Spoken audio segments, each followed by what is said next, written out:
Привет, дорогие друзья! Привет вам из провинции Хунань, из Аньхуа. Мы сейчас здесь гуляем по каньону, который расположен неподалеку от древнего чайного пути Чамагудао. Сегодня я немного хотел вам рассказать про то, почему красный чай, или хунча по-китайски, стал черным в Европе и в других западных странах. Прежде всего, это связано с тем, что когда первые европейские торговцы приехали в Китай, они общались в основном с носителями гуандунского диалекта или кантонского диалекта и носителями миннаньхуа, то есть юго-фудзяне. Так же, как слово «чай», которое у нас в русском языке «чай», так же, как и по-турецки, по-ирански, и по многих других языках, везде есть корень «ча», так или иначе. В языках романской группы, прежде всего, корень «т».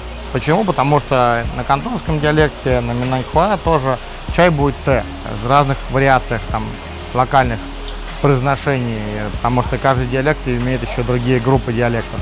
Важно сказать, что таким же точно образом и красный чай стал черным, потому что недопонимание вот этих вот первых торговцев, которые просто обозначили его как черный, даже просто по внешнему цвету и по какому-то своему личному восприятию, он стал черным в Европе. Поэтому в Китае он как был красным, так им по сути и является. Аналогично, есть тоже проблема с неправильным переводом. У нас, например, очень часто, когда говорят по красный чай на английском языке, говорят oxidation, оксидация.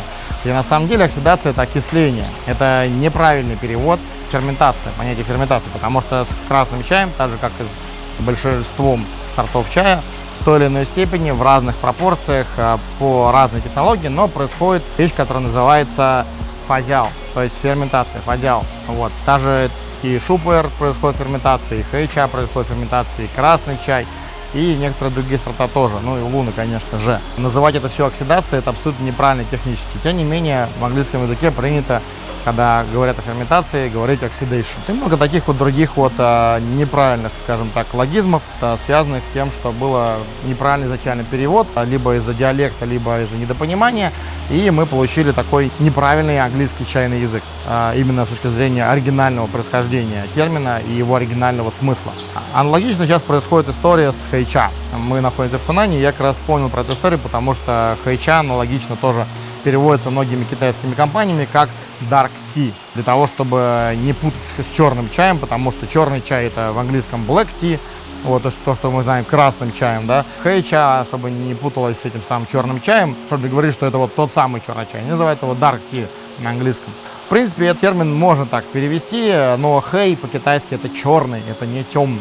Вот, то есть это все равно неправильный перевод. Мне лично кажется, что придет время, когда рано или поздно все больше и больше продавцов чая англоязычных, я про них говорю прежде всего. У меня просто возникла эта дискуссия на одном англоязычном форуме, и поэтому я как раз про нее и решил вам рассказать. Все больше и больше англоязычных продавцов начинают напрямую общаться с китайцами, а не с английскими реселлерами, или там просто общаться с теми, кто с английскими реселлерами, опять-таки, но которые понимают, что такое оригинальное. Смысл тех или иных фраз и слов, они тоже называют красный чай крас, потому что пику любителям черного, опять-таки, чая, которые говорят, что красный — это ройбуш.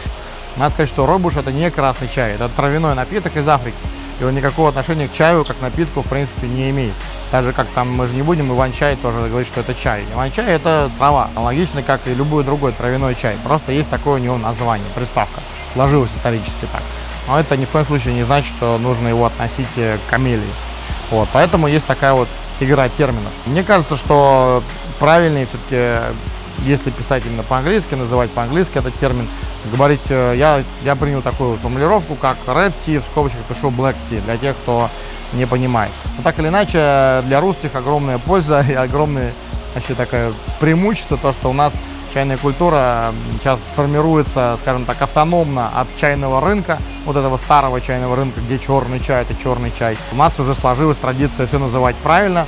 Я этому несказанно на самом деле рад, потому что хэйча мы называем хэйча в транскрипции и переводим как черный чай, и не называем его темным чаем, и красный чай мы называем красным. Аналогично, как и все остальные китайские термины, которые являются первоисточником, вот, так же, как и для тайваньского чая, так же, как и для японского чая, любого другого.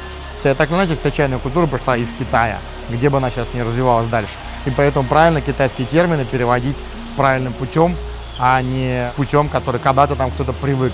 Аналогично мы потихонечку боремся с какими-то устоявшимися в России неправильными произношениями либо названиями. То есть, например, есть там чай тигуанин, там, да, я как-то уже об этом говорил. Мы долгое время писали тоже, и сейчас, к сожалению, приходится тоже писать, прежде всего из-за того, что люди так его ищут и не могут найти, если ты его называешь так. Но по-хорошему тигуанин нужно писать те отдельно, это как железный, а гуанин это бодхисаттва, гуанин это имя. И поэтому гуань-инь разделение, оно именно с точки зрения перевода с китайского неправильно. Но насчет перевода с китайского это уже немного другая тема. Может быть, я ее более подробно рассмотрю в следующий раз. Ранее я не снимал тоже немного об этом небольшой блог, но он был достаточно короткий и не такой полный, как я могу рассказать сейчас. Поэтому всем я вам пожелаю приятных чаепитий, пейте хороший чай, подписывайтесь на канал и до новых встреч.